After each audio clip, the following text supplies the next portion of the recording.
I'm dying to talk to you about Trump's cabinet picks, including Pete Hegseth. I heard your discussion with Ann Coulter, and I thought it was typically fascinating. And I'll just get the audience caught up on where Pete's nomination stands right now, where he's still facing some problems potentially with Murkowski, Collins, maybe McConnell, and maybe Joni Ernst. And the first three are not expected. Joni Ernst is causing a lot of anger on the right because she's a Republican senator from Iowa, which is a red state, and I think they expected better from her. And for the past few days now, there has been trending on X the hashtag Judas Joni, where Republicans are expressing their outrage that she seems to be getting ready to, in their view, betray them by holding up this nomination. She had a second meeting with Pete on Monday and put out a statement that may or may not be indicative of some softening. I'm not sure if I believe it is. Here's what she wrote. I appreciate Pete Hegseth's responsiveness and respect for the process. And that's anodyne. Following our encouraging conversations, Pete committed to completing a full audit of the Pentagon and selecting a senior official who will uphold the roles and value of our servicemen and women based on quality and standards, not quotas, and who will prioritize and strengthen my work to prevent sexual assault within the ranks.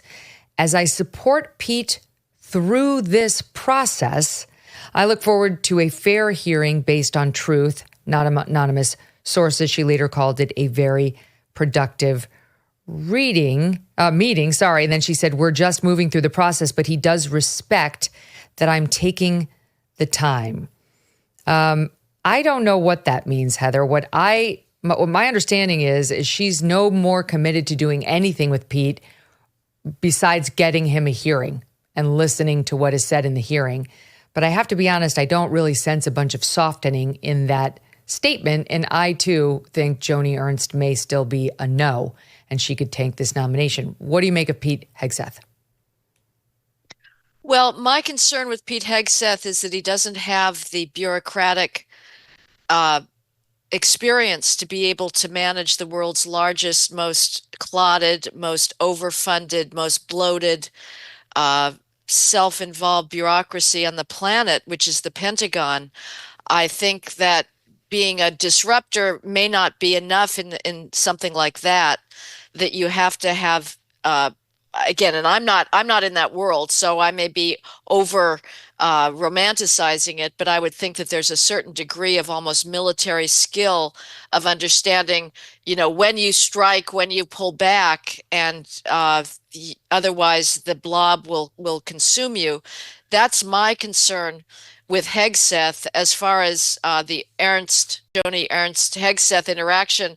What really depressed me was after their interaction, he had some comment about, well, I'm so happy to work with a wonderful combat servicewoman, and we're all for our combat men and women in combat.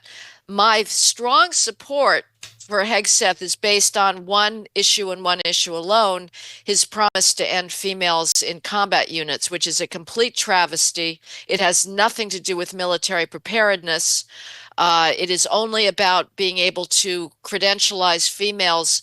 That's because you need to have combat experience in order to be a 4-star Pentagon general. It has nothing to do with making us a stronger fighting force. In fact, it is a certainty that it will weaken it, because when you introduce females into combat units, you introduce eros, which destroys combat cohesiveness. It is inevitable that you are going to have jealousies, you're going to have fistfights breaking out, you're going to have pregnant females, as we've seen in our submarines, which is also not at all compatible with combat readiness. But I fear that in order to get these dissenters or fence sitters on board, he's going to have to throw out that pledge. Now, obviously, the elephant in the room that I'm not addressing yet is the sexual assault allegations. And my position on that, Megyn, is that I really don't care. Short of an actual crime that's been committed, and there are real sexual crimes, and those should be punished and they should be disqualifying.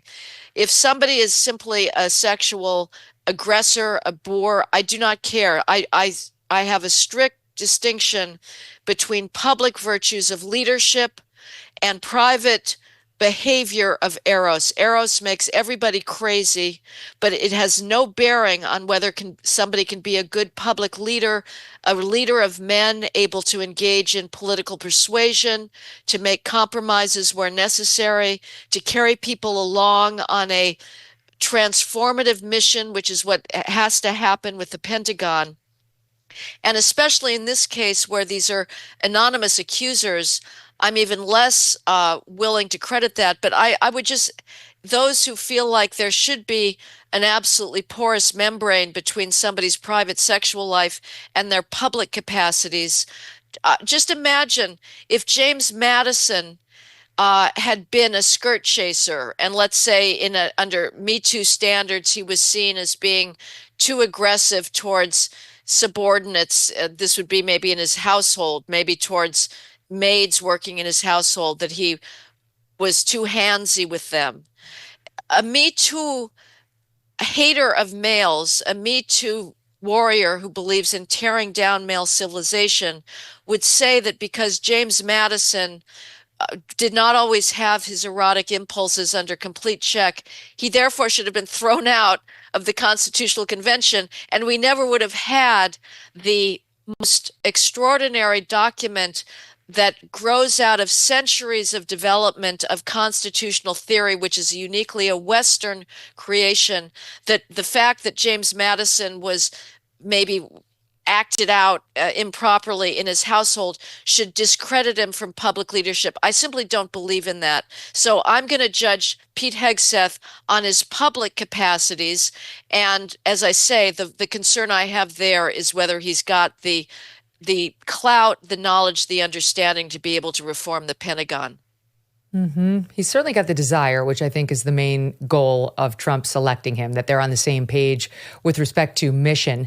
But I listened to you and I listened to Ann, and Ann was much more in the old school Republican camp of character matters. He cheated on all three of his wives. He reportedly cheated on the first wife some 5 times. That's unconfirmed, but Gabe Sherman is reporting that the ex-wife says he told her that. And so how can he sit atop a military where we prosecute people for infidelity and, in effect, pass judgment on these guys who still do get court-martialed for doing things like that? Okay, well, that's a different issue. I didn't remember she made that point. If that's the case, no, I don't know if she made that last point. That was me. But if we prosecute for infidelity, then I would say that's the choice the Pentagon has made. I would say I'm all for fidelity. I'm all for marriage. I think the disappearance of marriage is it's the most catastrophic thing of modern culture. I don't know about prosecuting for infidelity, but if that's the case, then clearly he shouldn't be nominated because he has violated the oath of office and the conditions of leadership. Short of that, though, if there wasn't that rule, I just think cheating on your wife, it's very regrettable and it's extraordinarily painful within a domestic situation. I've been through divorce. I can tell you it is traumatic and it leaves lifetime scars. But I don't think that has any bearing on whether somebody can be a leader of men. I can well imagine that some of the greatest military heroes, some of the greatest public leaders, whether it's Bonaparte, when there's a division of opinion on him, Alexander the Great, people, but even people within America's own history, that they didn't control themselves completely to normal standards when it comes to females. Same with females to men. I just don't think that that's relevant for public leadership. I think there's character matters, but I think that it's the character of public character. Are you magnanimous towards your enemies?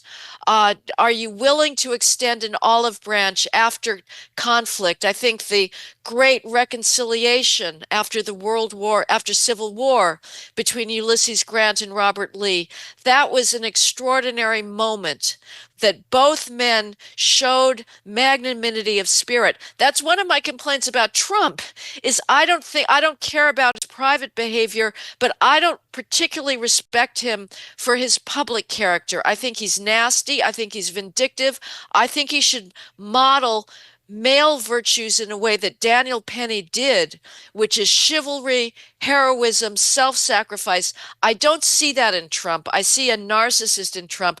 Those are the values that I care about, especially today with males being viewed as pariahs, they are hated by the elite establishment, especially straight white males.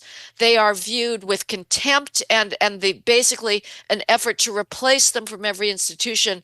I look for males who can model what traditional male virtues are and be proud of them.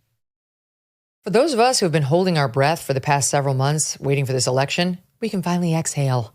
Work can now be done on the major issues this country's facing, one of the most significant being our national debt. The fact is our nation's broke, and that debt is a house of cards that cannot be quickly dismantled. So the strategy for you probably remains the same when it comes to your investments. You might want to diversify your savings. This is why I want to tell you about Birch Gold. So many things are out of our control, out of our president's control, so it can be important to have a safe haven for your savings. Birch Gold Group can help you convert an IRA or 401k into an IRA in physical gold. And the best news is it does not cost you 1 cent out of pocket. Text MK to 989898 to get your free info kit on gold.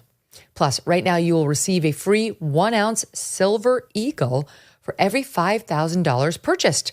Protect your savings with Birch Gold and text MK to 989898 to claim your eligibility for free silver today.